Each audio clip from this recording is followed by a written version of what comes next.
Setelah bertahun-tahun merasakan dinginnya jeruji besi karena fitnah yang kejam, sebuah peristiwa luar biasa menjadi pintu gerbang kebebasan bagi Nabi Yusuf alaihi salam. Semua itu bermula dari sebuah mimpi, namun bukan mimpi biasa, melainkan mimpi sang penguasa Mesir yang mengusik pikirannya dan mengguncang seluruh istana. Raja Mesir kala itu, menurut sebagian sejarawan bernama Arayyan bin Al-Walid, bermimpi dirinya berdiri di tepian sungai Nil, kemudian menyaksikan 7 ekor sapi gemuk keluar dari air dan mulai merumput dengan damai. Tak lama berselang, muncul pula 7 ekor sapi kurus yang tampak kelaparan dan lemah. Mengejutkan, sapi-sapi kurus itu memakan sapi-sapi gemuk tanpa menyisakan apapun. Raja terbangun dengan tubuh dingin karena kaget. Namun belum tuntas rasa cemas itu, ia kembali terlelap dan mimpi lainnya datang.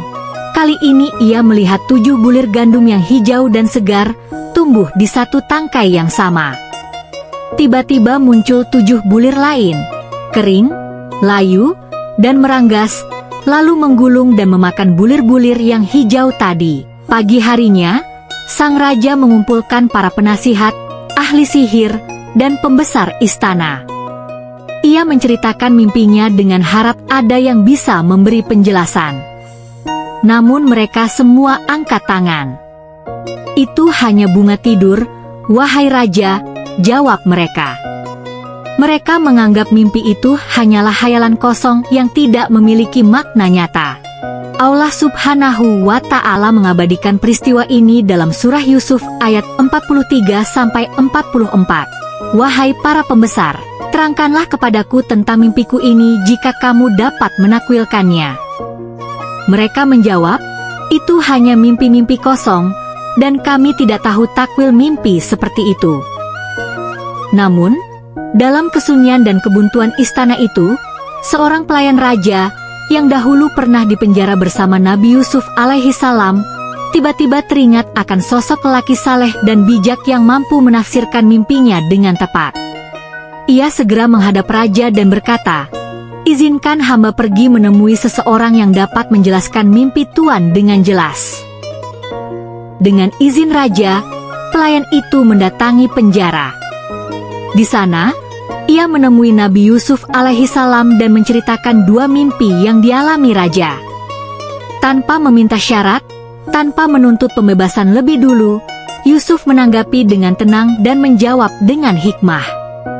Ia berkata, akan datang masa 7 tahun penuh keberkahan, hasil pertanian melimpah, bumi subur, dan panen berlimpah. Namun setelahnya, akan datang 7 tahun masa kekeringan yang sangat berat, hasil bumi mengering, benih tak tumbuh, dan kelaparan melanda.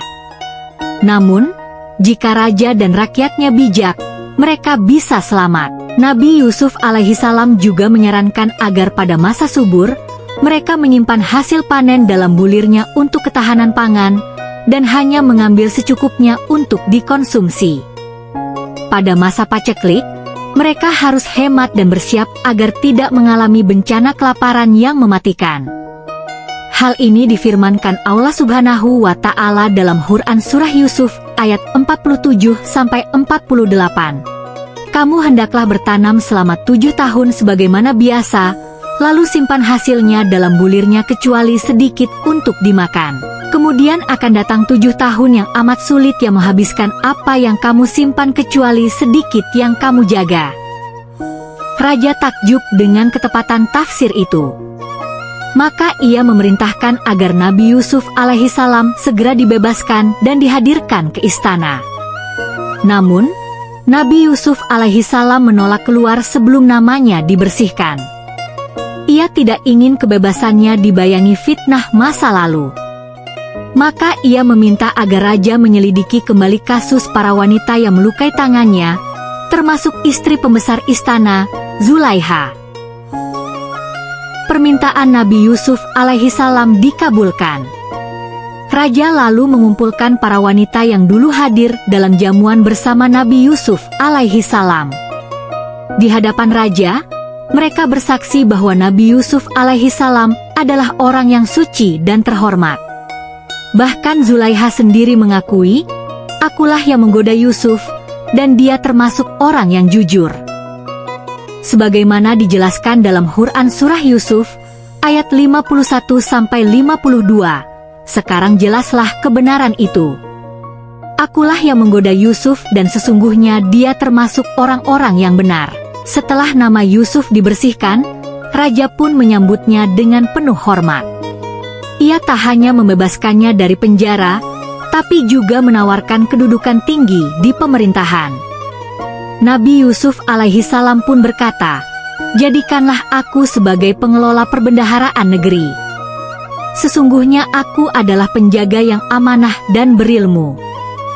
Quran Surah Yusuf, ayat 55. Permintaan Nabi Yusuf alaihi salam bukan karena ambisi, tapi karena rasa tanggung jawab. Ia sadar bahwa negara akan menghadapi krisis pangan, dan dia memiliki kapasitas untuk mengatasinya. Inilah salah satu dalil yang digunakan para ulama untuk membolehkan seseorang meminta jabatan jika ia tahu dirinya mampu dan amanah. Menurut riwayat Atsat Salabi dan Ibnu Katsir, setelah raja memecat Kitfir, suami Zulaiha, ia mengangkat Nabi Yusuf alaihi salam sebagai wazir, perdana menteri.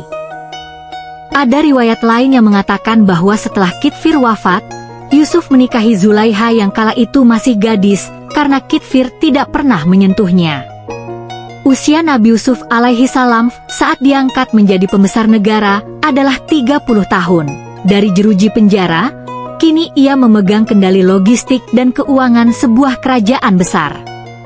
Allah Subhanahu wa Ta'ala menutup kisah ini dengan firman-Nya dalam Quran Surah Yusuf, ayat 56-57. Demikianlah kami memberi kedudukan kepada Yusuf di negeri Mesir. Ia bebas pergi kemana saja ia kehendaki. Kami limpahkan rahmat kami kepada siapa yang kami kehendaki, dan kami tidak menyia-nyiakan pahala orang-orang yang berbuat baik. Dan pahala di akhirat lebih baik bagi orang-orang yang beriman dan bertakwa.